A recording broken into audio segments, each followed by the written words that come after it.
Hi everyone, and welcome to today's Chemistry Daily Booster. This is number 3 in our series, and do notice this is one of the advanced information listed topics. This time it's for both foundation and higher tier chemistry. What we're going to be doing in this booster is having a look at all the different separating techniques that we can use to split up different mixtures of things. So, first thing we're going to do is have a look at some key terms that hopefully we know the meanings of. Solution is the solute dissolved in the solvent. The solvent, the liquid that dissolves the solute. Solute, the solid that dissolves in the solvent.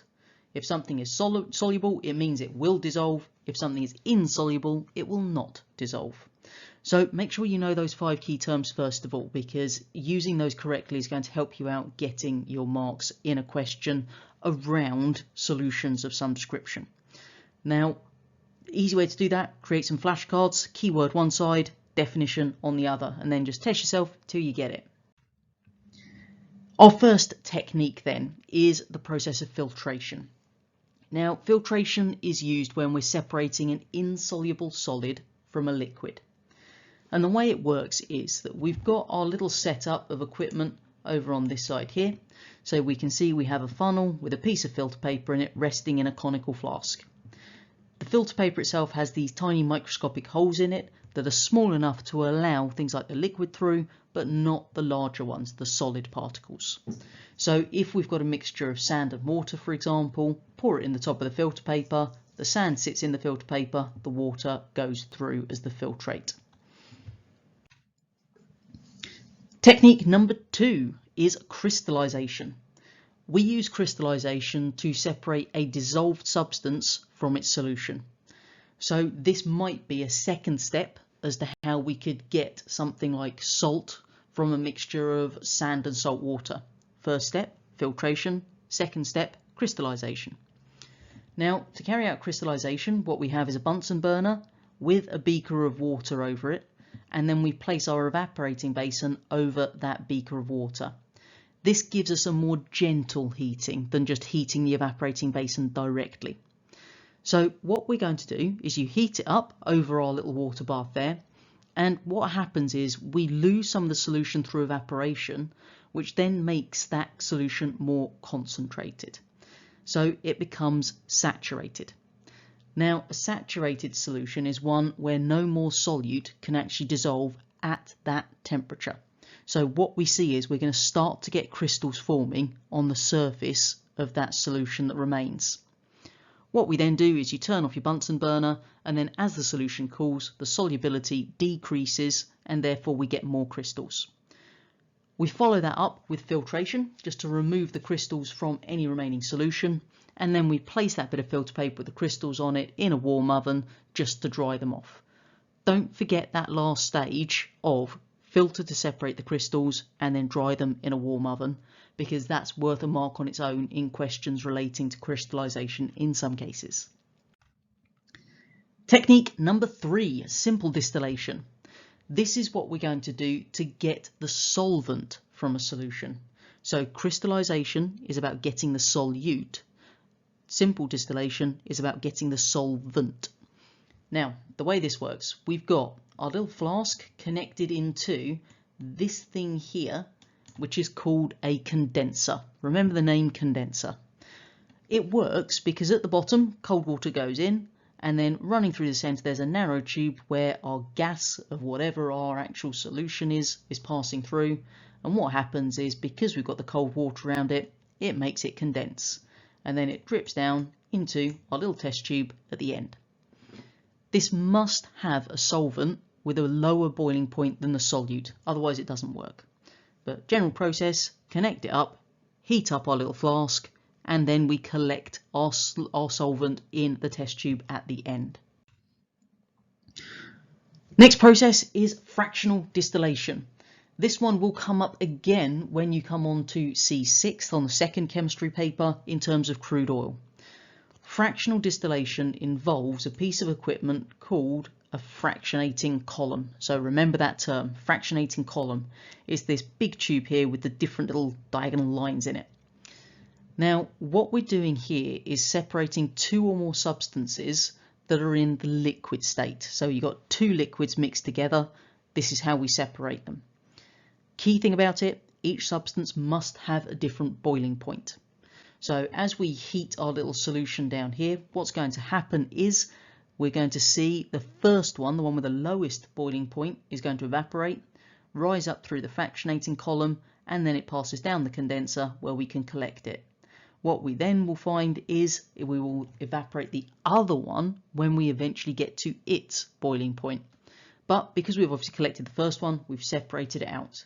We will look at this in more detail with the very specific example of crude oil in our second chemistry paper reviews.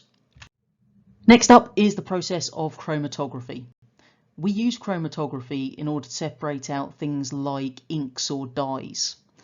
Two options: we can use paper chromatography or thin layer chromatography. They both have a stationary phase, the bit that doesn't move, and they both have a mobile phase, the bit that does move. So the way that this works then, whether it's paper or thin layer, is we actually put our solvent into our tank to a depth of about 1 centimetre, so not all the way up or anything like this, just a small amount in the bottom. You mark a baseline in pencil on the paper or the TLC plate. Must be in pencil because ink will run. You place a small spot of your sample on that baseline, and then you place that plate into the tank, or the paper into your tank. You then wait, let the solvent move up the paper or the TLC plate, removing it just before the solvent reaches the very top. So what we can then do is we can calculate a value called the RF value. The way we do that is you measure the distance travelled by the substance. So from your baseline here to wherever our little spot is up here. Always go to the centre of that spot when we're measuring. Record that, and then you divide it by the distance travelled by the solvent. So from the baseline to wherever your solvent front is. Again, measure it, use the same units. Okay, so if you're measuring in centimetres, use centimetres. If you're using millimetres, both in millimetres. And then you divide. Use a calculator. There are no units for the RF value, so literally distance travelled by the substance divided by distance travelled by the solvent.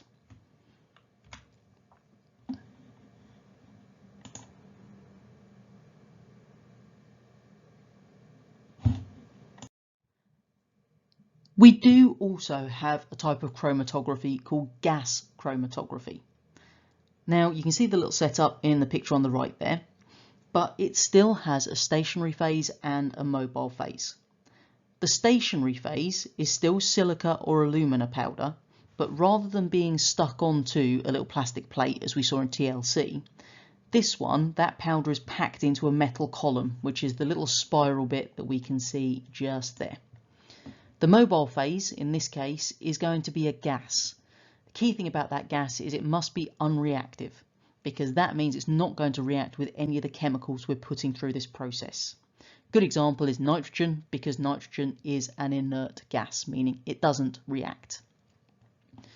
So the way this works, we inject our little sample into our machine here. We have our carrier gas, which is going to come from our cylinder through here. And what it does is it's going to push that sample through the column. So it's going to push it through that packed column of our powder. Depending on the size of the component is going to determine how long they take to get through it. Bigger bits take longer to get through those packed powder areas. So what then happens is it's picked up on our little detector here, and then it's fed down the information onto the computer screen, and we get these little peaks based on when the components are detected. The little image we get is called a chromatogram. Aside from just separating out inks, we can also use chromatography for a couple of other things. Firstly, we can use it to actually work out what sample came from a particular pen, painting, what have you, just by matching the patterns of spots. Secondly, we can use it to show if a sample is pure or impure. A pure substance has just a single spot. Impure substances, more than one spot. So dead easy if they give you a little diagram, bit of chromatography paper with samples on there and ask you whether sample A is pure or impure, then have a look. If there's more than one spot there, the answer is impure. If there's a single spot, it is pure. They may also ask you to compare thin layer chromatography with paper chromatography. So in terms of why thin layer chromatography is better than paper chromatography, learn 3 of these. First, it's quicker. Second, it's more sensitive, so we can use smaller samples. Thirdly, we can use a larger range of stationary phases and solvents, so that means we can use it with a wider range of substances. And finally, when we've actually carried out our TLC, we can remove one of those single spots, but then passing it through gas chromatography to allow us to identify it. So what we can do here is get more information from TLC than paper.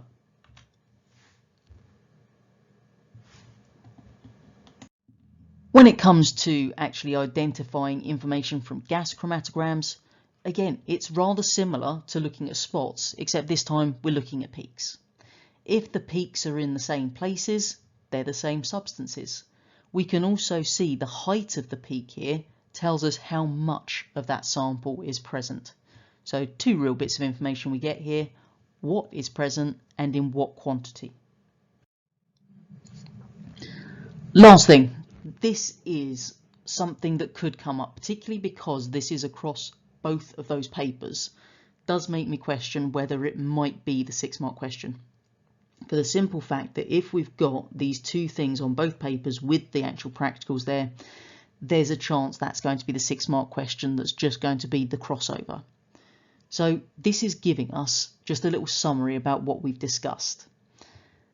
The kind of question that we could see here, which is worth a reasonable number of marks, as I say potentially up to 6, is that they can give you a mixture of 3 different chemicals, for example, or 3 different substances, and they're going to ask you how you could get samples of each individually. So what we're looking at here is how would you actually separate out each of those substances. Obviously they can give you some information in a table here, so you have like example A, B, C, and then it will tell you whether it's soluble or insoluble. It will tell you different things like boiling points potentially, and then we just need to select which combination of these procedures we would use. As soon as you see that there is something soluble and insoluble, the insoluble one can be extracted by just filtering. So that's going to be hopefully the easy one to pick out, and then you just justify it by saying because it's insoluble, we're going to be able to separate it out using the filter paper. That will usually leave you with 2 other substances, and they will be in some form of a solution. Now, depending on what we have, it might be that we're going to use crystallization. It might be that we want to use distillation. It depends on what we're actually doing to collect different things. If they're 2 liquids that we need to separate out, not one dissolved in the other, then it may well be fractional distillation that we use. So just make sure you know the different techniques and then think logically, how can we split these out? Even if you don't know all 3, you should be able to get at least one of them separated out, and do think about the sequence that you would do it in as well. Final thing for today then is head on over and have a go at our quiz just to check your understanding. Obviously, if there are bits you're not 100% certain on, then use the videos on the main channel or your other revision materials to make sure you know this inside and out, because there is a very good chance there's going to be a decent number of marks on this on your papers.